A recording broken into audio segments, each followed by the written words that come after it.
আসসালামু আলাইকুম আরহামতুল্লাহি ওবারাকাতুহু। বিসমিল্লাহির রহমানির রহিম। বৈশাখী টেলিভিশনের ইসলাম ও সুন্দর জীবন থেকে সকলকে জানাচ্ছে আন্তরিক শুভেচ্ছা এবং মোবারকবাদ। মহান স্রষ্টা আল্লাহ রাব্বুল আলামিনের দরবারে আলিশানে বিনীতভাবে হৃদয়ের সবটুকুন আবেগকে উজাড় করে শ্রদ্ধার সাথে আসুন শুকরিয়া আদায় করি আলহামদুলিল্লাহ। বিশ্বনবী জনাবে মুহাম্মদ রাসূলুল্লাহ সাল্লাল্লাহু আলাইহি ওয়াসাল্লামের প্রতি আমরা সবাই অকৃত্রিম ভালোবাসা এবং শ্রদ্ধা জানাই, সেই সাথে দরুদ এবং সালাম প্রেরণ করি। প্রিয় দর্শক শ্রোতা মণ্ডলী, আমরা আজকেও হাজির হয়েছি আপনাদের সামনে ইসলাম ও সুন্দর জীবন নিয়ে। ইনশাআল্লাহ আজকেও চমৎকার কিছু বিষয় উপস্থাপন করব, সেই সাথে আপনাদের জীবন ঘনিষ্ঠ প্রশ্নের উত্তরগুলো দেওয়ার চেষ্টা করব ইনশাআল্লাহ। আজকেও আমাদের মাঝে উপস্থিত হয়েছেন বিশিষ্ট ইসলামী চিন্তাবিদ, নন্দিত মুফাসসিরে কোরআন গবেষক প্রফেসর মাওলানা মুখতার আহমদ। আসসালামু আলাইকুম ওয়া রাহমাতুল্লাহি ওয়া বারাকাতুহু। যেমন আপনাকে স্বাগত জানাচ্ছি আমাদের আজকের পর্বে। আমরা ধারাবাহিক এই অনুষ্ঠানের মাধ্যমে প্রতিদিনই ইসলাম ও সুন্দর জীবনে সুন্দর সুন্দর বিষয়গুলো উপস্থাপন করবার চেষ্টা করি। আল্লাহ রাব্বুল আলামিন যেন আজকেও আমাদেরকে সুন্দর কিছু কথা উপস্থাপনের সুযোগ দেন, আমরা আল্লাহর কাছে দোয়া করি, আমরা শুকরিয়া আদায় করি। আমাদের একজন প্রশ্ন পাঠিয়েছেন যে শিপলু খান গ্যান্ডা সাভার থেকে, যে আমি আমার বাচ্চার সুন্দর অর্থবোধক বাংলা নাম রাখতে চাই, এক্ষেত্রে শরীয়তের বিধান কি? জি, অনেক ধন্যবাদ। অত্যন্ত গুরুত্বপূর্ণ একটি প্রশ্ন করেছেন। আসুন আমরা বিষয়টি জানার চেষ্টা করি। ইন্নাল হামদুলিল্লাহি ওয়াস সালাতু ওয়াস সালামু আলা রাসূলিল্লাহ ওয়া আলা আলিহি ওয়া আসহাবিহি ওয়া ওয়ালা আম্মা বাদ। তিনি তার যে অনুভূতিটাকে আমরা শ্রদ্ধা জানাই, যে তিনি সুন্দর নাম রাখতে চাচ্ছেন, বাংলা নাম রাখতে চাচ্ছেন এবং সুন্দর নাম রাখতে চাচ্ছেন, বাংলা নাম রাখতে চাচ্ছেন। তো দুটো বিষয়, একটা হচ্ছে সুন্দর নাম রাখা এবং বাংলায় নাম রাখা। সুন্দর নাম রাখা এটা পিতামাতার দায়িত্ব এবং সন্তানদের অধিকারের একটি। সন্তানদের অধিকার, আমরা মনে করছি যে ওরা বড় হলেই শুধুমাত্র অধিকার প্রতিষ্ঠিত হয় না, ওদের জন্মের সাথে সাথে নাম রাখার সাথে সাথে তাদের অধিকার প্রতিষ্ঠিত হয়। নাম রাখার সাথে অধিকারের সম্পর্ক আছে। আমি এবং আপনি আমাদের বাচ্চার এমন একটা নাম রাখলাম, ওই নামের কোনো অর্থ নেই, অথবা ওই নামের কারণে তাকে বিব্রত হতে হয়, অথবা ওই নামের একটা বিকৃত অথবা একটা খারাপ অর্থ আছে। এই কারণে এই সন্তান সে যে বিভিন্ন জায়গায় বিভিন্ন অবস্থার শিকার হবে, এটা কিন্তু আমাদের দায়িত্ব নিতে হবে। অনেক জায়গায় বাবা মায়েরা বাচ্চাদের নাম এর বানান লিখতে তারা ভুল করেন, অথবা শিক্ষা প্রতিষ্ঠানে ভুল করেন, এবং আজীবন তাকে এগুলো আবার বয়ে বেড়াতে হয়। আমরা অনেকের নাম দেখেছি উচ্চারণ একরকম কিন্তু লেখে আর অন্যভাবে, ফলে এগুলো কিন্তু ত্রুটি। এই ত্রুটি থেকে আমাদের মুক্ত থাকতে হবে। নাম রাখার ক্ষেত্রে আমাদেরকে অনেকগুলো দর্শন মাথায় রাখা দরকার। প্রথম যে দর্শনটি, সেই দর্শনটি হচ্ছে অবশ্যই নাম যাতে নবী রাসূলদের নামে আল্লাহ সুবহানাহু ওয়া তাআলার গুণবাচক নামে এক নম্বর প্রায়োরিটি, এটা আল্লাহর গুণবাচক নামে নাম হবে। এই জন্য রাসূল বলেছেন আল্লাহ সুবহানাহু ওয়া তাআলার কাছে সবচেয়ে প্রিয় নাম হচ্ছে আব্দুল্লাহ এবং আব্দুর রহমান, যেগুলো আল্লাহর নামের সাথে মিলিয়ে। এটা হচ্ছে এক নম্বর চয়েস, ফার্স্ট চয়েস।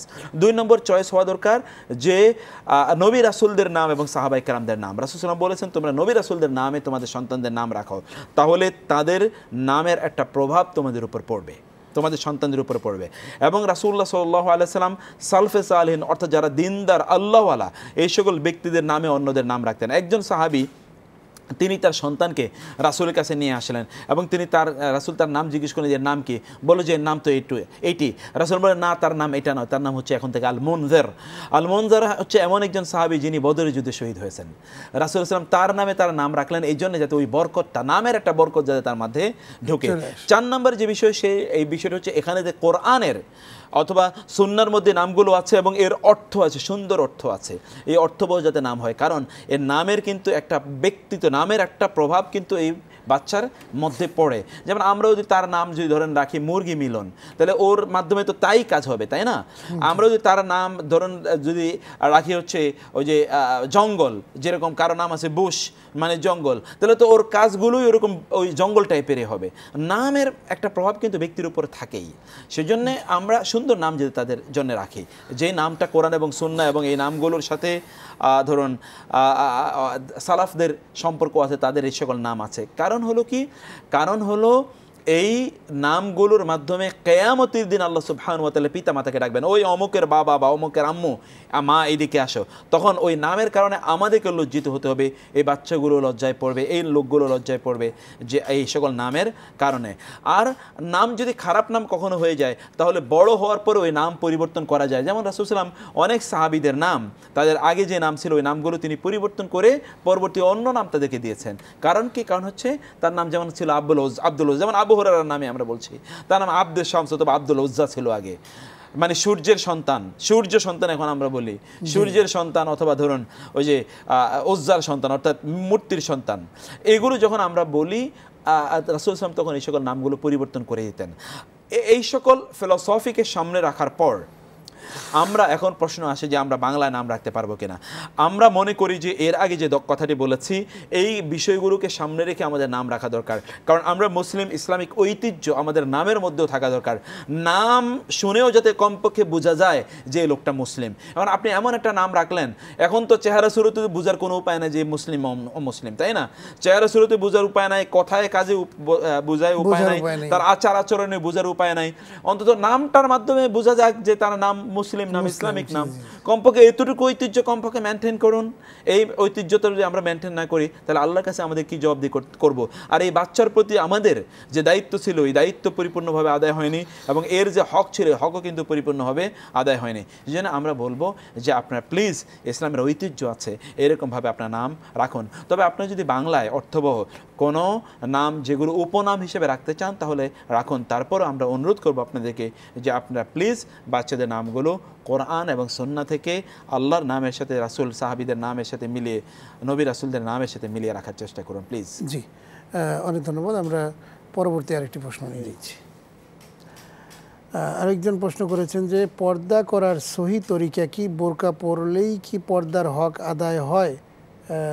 জনাব কি জয়নাব নেসা জুরাইন ঢাকা থেকে প্রশ্নটি পাঠিয়েছেন।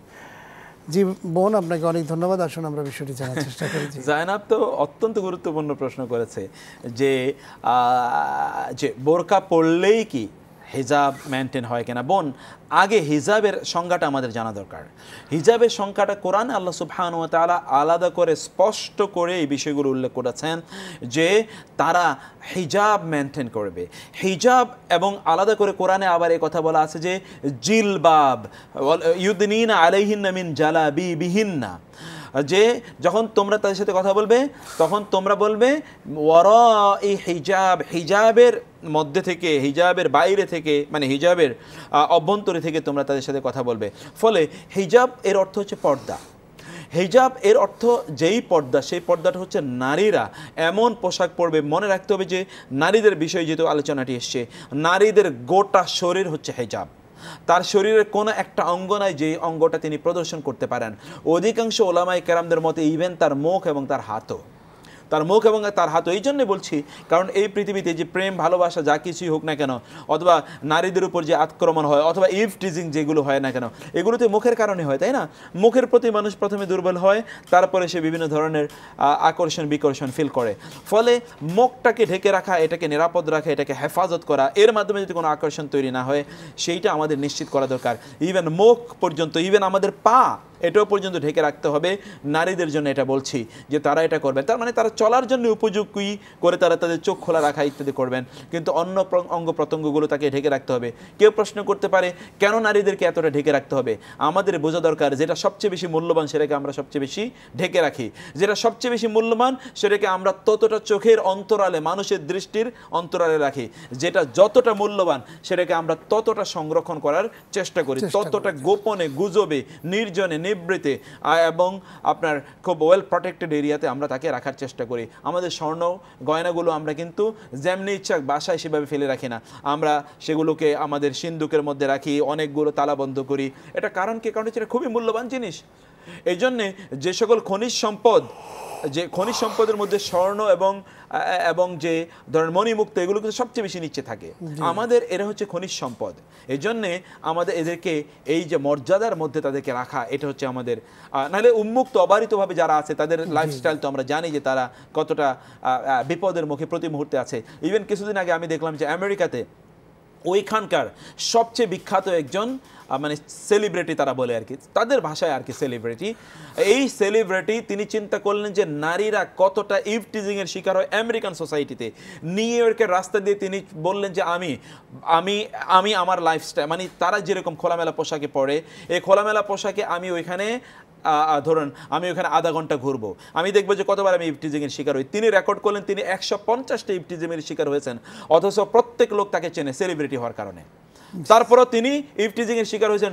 ড্রাইভার হয়তো বা তাকে দেখে ইফটিজ করেছে, হয়তো বা রাস্তায় টোকাই তাকে ইফটিজ করেছে, টিজিং করেছে, এরকম যে তাকে পেয়েছে, চান্স পেয়েছে, একটা টিজ করে দিয়েছে। এরপর তিনি বললেন যে আমি এবার সিদ্ধান্ত নিলাম তাহলে একটু ভিন্ন পোশাক পরি, মুসলিমরা যে তারা যে ড্রেস, অর্থাৎ তারা যে হিজাব করে, হিজাব করে আমি একটু যাই দেখি। তিনি বলেন যে হিজাব করে আমি যখন গেলাম তখন আমাকে 2-3 জন শুধুমাত্র মুসলিম হওয়ার একটা, তারা ভেবেছে এই লোক মুসলিম, নারী মুসলিম, এই জন্য তারা কিছু উত্ত্যক্ত করার চেষ্টা করেছে বিভিন্ন কথা বলে, কিন্তু আমি একবারও টিজিং এর শিকার হই নাই। আল্লাহ তাআলা কোরআনে কিন্তু বেধি দিয়েই আলোচনা করেছেন, ফি কুলুবিহিম মারাদুন ফাযাদাহুমুল্লাহু মারাদান, অন্তঃকরণের মধ্যে কি হয়েছে, রোগ আছে, এই যে অবস্থা, এবং এই রোগটা আরো বাড়িয়ে গেছে। তো যাদের অন্তঃকরণের মধ্যে এই ধরনের রোগ থাকে তাদের কিন্তু পর্দা ভালো লাগবে না, তাদের কাছে ইসলাম ভালো লাগবে না। এবং আল্লাহ বলতে চান কেন, আমি এই প্রশ্নের উত্তরটাও কিন্তু আপনার কাছে নেব, যে আল্লাহ বলতে চান যে তাদের আরো আমি বেধিকে বাড়িয়ে দিয়েছি, তাদের হৃদয়টা অসুস্থ হয়ে গেছে। এই অসুস্থ হৃদয় কি সুস্থ করা যায় না? তা আল্লাহ কেন বলতেছেন এই ধরনের কথা? এবং আমাদের অন্তঃকরণকে বেধিমুক্ত করতে হলে আমাদের কি করতে হবে? এবং আমরা আমাদের নিত্যদিন আপনি যে আলোচনাগুলো করছেন যে আসলে খুবই চমৎকার, যে আমাদেরকে পর্দাহীনভাবে চললে আমাদের জীবনটা আসলে কলুষিত হয়ে যায় দুনিয়াতেই, এটা আখেরাতের জন্য নয়। পর্দার যে ব্যবস্থাপনাটা, এটা আখেরাতে যে কল্যাণ তা কিন্তু নয়। আমরা মোনাজাতে আল্লাহই তো শিখিয়ে দিয়েছেন, রব্বানা আতিনা ফিদ দুনিয়া হাসানা, হে আল্লাহ তুমি আমাদেরকে দুনিয়ার কল্যাণ দাও। আল্লাহ দুনিয়ার কল্যাণের কথা কিন্তু আগে বলতে চান, এরপরে আখেরাতের কথা আছেই, সেটি বলতে হবে।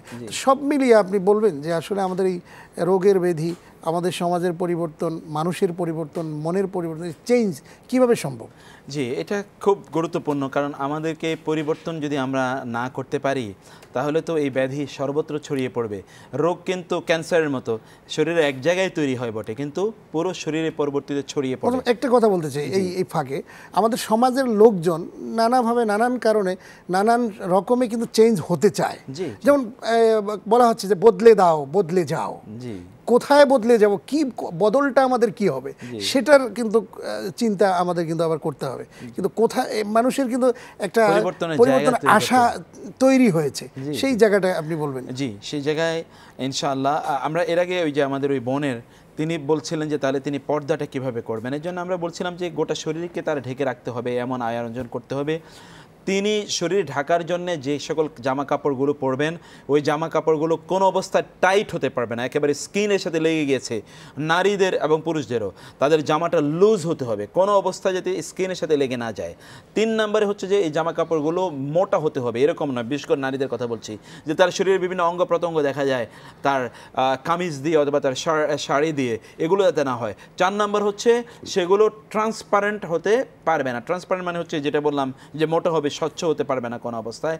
এবং 5ম হচ্ছে যে এটা ভিন্ন কোনো জাতির পোশাক হিসেবে একেবারেই নির্ধারিত, নির্দিষ্ট, অথবা ভিন্ন কোনো আপনার কি বলে জেন্ডারের পোশাক হিসেবে, যেমন পুরুষদের পোশাক হিসেবে এটা সকলেই জানে, পুরুষরাই এই পোশাক পরে থাকে, কিন্তু তিনি নারী হিসেবে ওই পোশাক পরলেন। অথবা এটা নারীদের পোশাক হিসেবেই পরিচিত, কিন্তু পুরুষরা সে পোশাক পরা শুরু করলেন। এই সকল বিপরীত লিঙ্গের পোশাক কোনো অবস্থায় হতে পারবে না, বিপরীত ধর্মের, অন্য ধর্মের কোনো পোশাক হতে পারবে না। এগুলো নিশ্চিত করার পর একজন নারী তিনি তার গায়ের উপরে আলাদা করে একটা জিলবাব তিনি পরবেন। এই জিলবাবটাকে বলা হয়, কোরআনে বলেছে জিলবাব মানে হচ্ছে আপনার মাথা থেকে এটা এমনভাবে ছেড়ে দিতে হবে যে আপনার মুখ এবং এই যে ঘাড়গুলো এবং পিঠ, এই যে আমাদের কমপক্ষে হাঁটু পর্যন্ত এটা নেমে আসবে, এতটুকু আলাদা একটা কাপড় তারা আলাদা ব্যবহার করতেই হবে, যেটাকে জিলবাব বলা হয়েছে। কোরআনে আল্লাহ সুবহানাহু বলেছেন ইউদনিনা আলাইহিন্না মিন জালাবিবিহিন্না। এগুলো করার পর তিনি নিশ্চিত করবেন যে তিনি যে গার্মেন্টসগুলো অর্থাৎ যে পোশাকগুলো পরেছেন এই পোশাকগুলোই আবার আকর্ষণকারী না হয়। অর্থাৎ তিনি এমনভাবে তিনি পোশাক পরলেন, ওই পোশাক দেখার পরে কেউ একজন বলে আরে কি দেখলাম, দেখি আরেকবার দেখে না, এত সুন্দর পোশাক। মানে পোশাকের এই আকর্ষণটা, কালারটা এরকম চকচকে আপনার চকমকে না হয় যে এইটা দেখার পরে আরেকজন আরেকবার তার দিকে তাকানোর জন্যে চিন্তা করবে, এমন যাতে না হয়। অত্যন্ত সাবলীল এবং সাধারণ পোশাক, যেটাকে আমরা যেমন কালো এর কথা বলছি আমরা বোরকা বা ইত্যাদির ক্ষেত্রে, এটা পরাটাই হচ্ছে তার জন্য উত্তম, যে অন্য কেউ যাতে তাকে তার প্রতি আকর্ষিত না হয় এই পোশাকের কারণে।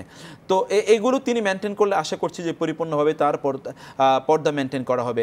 কারণ অন্যরা যারা এখন তথাকথিত বোরকা পরে পর্দা মেনটেন করতে চান, ওই বোরকার মধ্যেই এমন কারুকাজ থাকে অথবা বোরকাটাই এত টাইট ফিট যে তার শরীরের বিভিন্ন বিভিন্ন উত্থান পতন, বিভিন্ন অঙ্গগুলো সেখান থেকে আলাদা করে স্পষ্ট বোঝা যায়, এই তার সামনের পিছনের অংশ বোঝা যায়, এরকম কোনো অবস্থা হবে না, তাহলে তার হিজাব হবে না, বরং এটাও একটা জেনার উপকরণ হিসেবে তিনি ব্যবহার করছেন। এটা থেকে আমাদেরকে মুক্ত থাকতে হবে। আর 2 নম্বর হচ্ছে আপনি যে শ্লীলতার কথা বলছেন, যে আমরা যে গড্ডালিকা প্রবাহে গা ভাসিয়ে যাচ্ছে, যে একেবারে অশ্লীলতার সয়লাভ চারিদিকে, এই অশ্লীলতা থেকে মুক্ত হয়ে আমরা কিভাবে একটা পরিপূর্ণ একটা শ্লীল জীবনযাপন করতে পারি, এর জন্য আমাদের প্রথম যে কাজটি, সেই কাজটি হচ্ছে আমাদের পরিবারে এই শিক্ষাটি দেওয়া দরকার, বাচ্চাদেরকে এই শিক্ষাটি দেওয়া দরকার, জেন্ডার সম্পর্কে তাকে স্পষ্ট করে একটা ধারণা দেওয়া দরকার যে তুমি এই পুরুষদের সাথে মিশতে পারবা অথবা এই নারীদের সাথে মিশতে পারবা, তোমার ড্রেস কোড এরকম হতে হবে, তোমাকে এভাবে চলতে হবে। আমরা যদি ইভেন আমি এখনকার বর্তমানে যে সকল কার্টুনগুলো আছে, বাচ্চাদেরকে বলি, বাবা মাদেরকে অনুরোধ করব এই কার্টুনগুলো বাচ্চাদেরকে দেখানোর ব্যাপারে খুবই সাবধান থাকবেন, কারণ আপনি যে কার্টুন দেখাচ্ছেন ওই কার্টুনের নির্মাতা যারা, তারা কিন্তু তাদের ওই কার্টুনের মাধ্যমে ঢুকিয়ে দিচ্ছে। ওইখানে দেখবেন যে কার্টুনে এক ছেলে আরেক মেয়েকে ধরে, বাচ্চারাই অথবা একজন আরেকজনকে ধরে হয়তো বা কিসিং, চুমাচুমি ইত্যাদি করছে। এ কিন্তু বুঝছে যে না, এটা তো করা যায়, কোনো সমস্যা নেই। ও হয়তো এমন পোশাক পরে আসে যে পোশাকটি প্রচণ্ড আপত্তিকর, ও মনে করে যে এটাই তো পোশাক, সমস্যা কি। আমি এই জন্য বাচ্চাদেরকে বলি, বাবা মাদেরকে বলবো যে আপনাদের সন্তানদেরকে বারবি এটা পর্যন্ত এই সকল ওদেরকে দেখাবেন না। বারবি এখন দেখা যাচ্ছে যে মোবাইলে অথবা বিভিন্ন ধরনের ধরেন ট্যাবে বা কম্পিউটারে এরকম কিছু অ্যাপস আছে, ওই অ্যাপসগুলোতে শুধুমাত্র ওই বাচ্চাদেরকে কীভাবে করাবে, তার নেইল কীভাবে পলিশ করবে, তার ঠোঁটে কীভাবে ওই যে লিপস্টিক লাগাবে, তার কীভাবে ব্রাশ করবে, অথবা ধরেন বিউটিফিকেশন কীভাবে করবে, মেকআপ কীভাবে করবে, শুধু এগুলো পোশাক শেখানো হয়। এবং তার পোশাক কী হবে, প্রিন্সের পোশাক এরকম, প্রিন্সেসের এরকম, এগুলো দেখানো হয়। বাচ্চারা কিন্তু এগুলো দেখে অনুপ্রাণিত হয়, ওরা মনে করে যে এইটাই তো আইডিয়াল পোশাক, আমাকে তো যদি সেলিব্রিটি হতে হয় বা আমাকে যদি ওরকম হতে হয় তাহলে তো আমাকে এমন পোশাক পরতে হবে। দেখেন আমাদের দেশে কিছুদিন ক্যাটরিনার পোশাক, ঐশ্বরিয়ার পোশাক, এইরকম বিভিন্ন পোশাকের নামে কিন্তু একটা মহামারীর মতো চারিদিকে এটা ছড়িয়ে পড়লো। বাচ্চাদেরকে ওই রকম পোশাক কিনে দিতে হয়, তথাকথিত কোন মহিলার লেহেঙ্গা পরেছে এটা তাকে কিনে দিতে হবে। এর মধ্যে যদি, কারণ কি, এই যে তথাকথিত ফ্যাশন, যেই ফ্যাশন তার মধ্যে চরিত্র নির্মাণ করবে না, দুশ্চরিত্র নির্মাণ করবে, যেই ফ্যাশন তার মধ্যে আপনার নৈতিকতা তৈরি করবে না, অনৈতিকতার দিকে তাকে ধাবিত করবে, এই সকল ফ্যাশনের ব্যাপারেও তাদেরকে জানাতে হবে যে এগুলো আমাদের বা ইসলামের ড্রেস কোড নয়, ইসলামের পোশাক নয়, এগুলো তাদেরকে জানানো। 2 নম্বর হচ্ছে কোন শিক্ষা প্রতিষ্ঠান তাদেরকে পড়াচ্ছি, তাদেরকে কোথায় আমরা পড়াচ্ছি, কোথায় দিচ্ছি, কোন সকল বন্ধু বান্ধবদের সাথে তারা মিশছে, যাদের সাথে তারা প্রতি মুহূর্তে উঠা বসা করছে, যাদের সাথে তারা কথা বলছে, যাদের সাথে তারা ফোনে আলাপ আলোচনা করছে, এই সকলদের দৃষ্টিভঙ্গি, তাদের বাসার পরিবেশ কি, এই সকল ব্যাপারে সাবধান থাকতে হবে। এই জন্য বলছি আমাদের সন্তানদেরকে কিন্তু বাঘে অথবা বিচ্ছুতে অর্থাৎ সাপে খাওয়ার বিভিন্ন ধরনের উপকরণ তৈরি হয়েছে। বিভিন্ন জায়গায় বাঘ, বিভিন্ন জায়গায় ধরুন বিচ্ছু অথবা সাপ এগুলো আছে।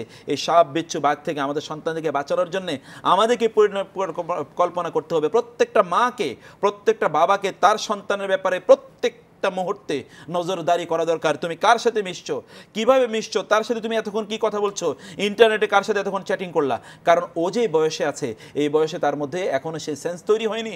এটা আমাদেরকে তৈরি করে দিতে, আমাদেরকে বুঝতে হবে প্রত্যেকটা মুহূর্তে। সে যদি, আমার বাচ্চা যদি আধা ঘন্টা পরে স্কুল থেকে আসে, আমাকে জিজ্ঞেস করা উচিত যে তুমি কেন আধা ঘন্টা পরে আসলে, কি করলে বলো।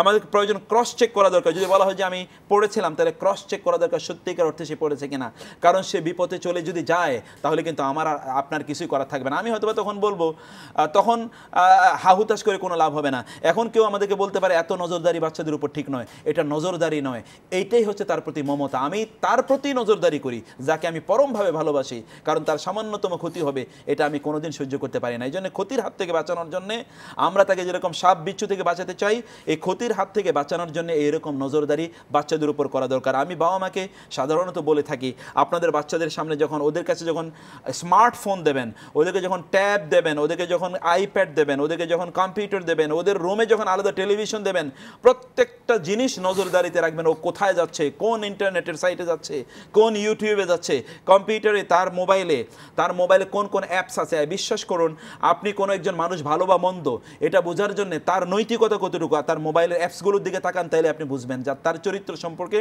স্পষ্ট হয়ে যাবে আপনার কাছে। তার ইন্টারনেটে কোথায় কোথায় সে চেক করছে, এতটুকুই শুধু শুধুমাত্র চেক করলেই যথেষ্ট যে সে কি কোন মানসিকতার মধ্যে ডেভেলপ হয়েছে।